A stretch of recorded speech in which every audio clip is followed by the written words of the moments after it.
Josemaría Escrivá is known as the saint of ordinary life.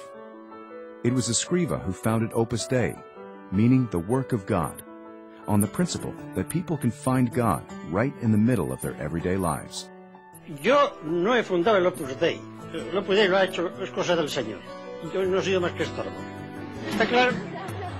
Josemaría had a powerful vision that deep spirituality could infuse every aspect of people's lives, and they could love and serve God in their everyday work, with their families and in their friendships. Tú y yo debemos ser rebeldes de los otros, de los que dan soluciones. Soluciones de justicia y soluciones de caridad. Soluciones de cristiano. He was a priest who spent his life teaching ordinary people that living for God is not just for priests and nuns. Sed santos como es santo mi Padre Celestial. Y eso no lo dice solo a los que llevamos estas cosas, ¿eh? Dice a todos, a todos. People of every nation, race, and social condition could live the Christian calling in a new way by striving to be holy in the ordinary circumstances of their lives. A los casados, a las casadas, a los solteros, a los obreros, a los intelectuales, a los campesinos, a todos.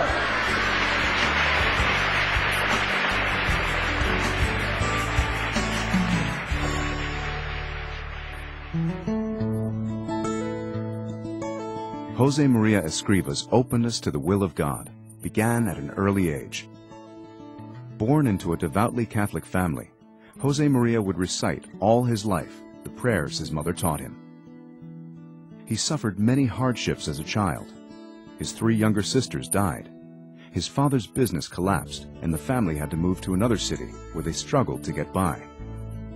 When he was 15, he began to sense that God had a special mission for him.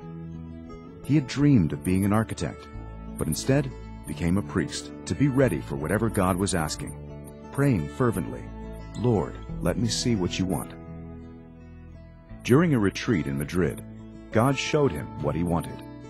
It was Opus Dei, a part of the Catholic Church that spreads the remarkable message that a person can find holiness in ordinary life.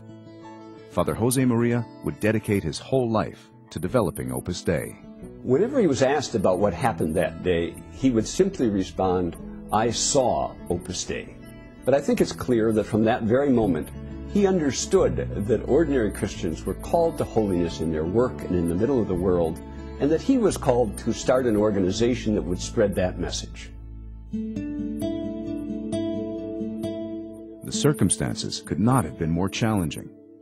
Escrivá was a poor, unknown priest, no financial resources, helpers or patrons. 1930s Spain was boiling with anti-clericalism. Priests were under attack. Churches and convents were burned. Nevertheless, relying on the power of prayer, he set out on a search for people who could understand his message and dedicate their lives to spreading it. Surrounded by political turmoil, which was often violent, Escrivá refused to take sides and taught his followers to understand pluralism and to love and respect freedom. Growth was slow. After 8 years, less than 20 people had joined Opus Dei. Then, war broke out.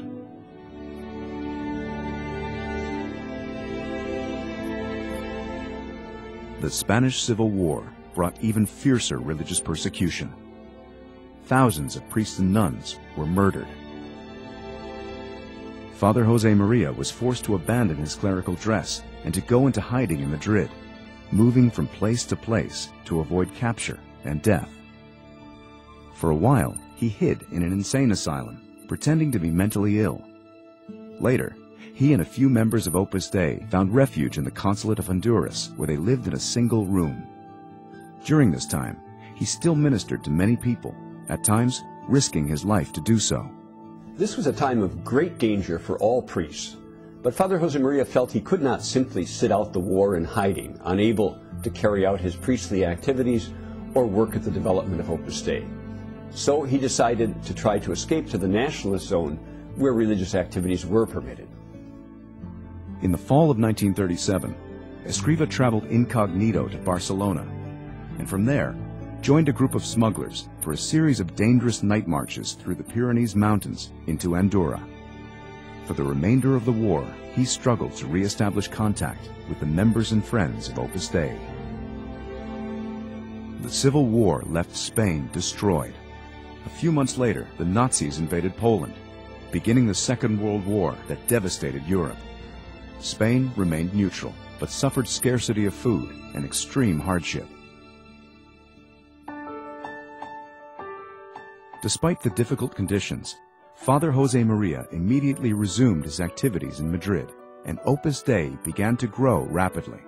It spread to other Spanish cities, and in 1944, 3 lay members, all engineers, became the first priests of Opus Dei. From the beginning, Escrivá had seen that Opus Dei would be for all people and for all time. In 1946, he traveled to Rome to seek Vatican approval, so that international expansion could begin. He would live there for the rest of his life. By the mid-1970s, Opus Dei would be flourishing in over 30 countries on 6 continents. Father Josemaría wanted to personally teach members from all the new countries, so he oversaw the building of a large complex in Rome, where young members could gather and study Christian doctrine, and then return to their countries to spread it, along with the message of Opus Dei. He really threw himself into this battle of formation, as he called it. He spent hours and hours talking with his sons and daughters, and the optimism and confidence with which he did it was truly inspiring. Beginning in 1970, Father Josemaría made long catechetical trips, where he would meet with large groups of Opus Dei members and their friends, to strengthen them in their Christian faith.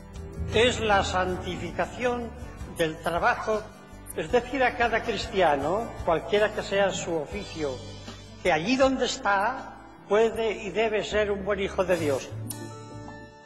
On June 26, 1975, he died suddenly of a heart attack and was buried in the Church of Our Lady of Peace in the central headquarters of Opus Dei in Rome. Immediately, people around the world began to pray to him for all their needs. On October 6, 2002, before an enormous crowd in St. Peter's Square, Pope John Paul II declared him to be a saint, referring to him as the saint of ordinary life.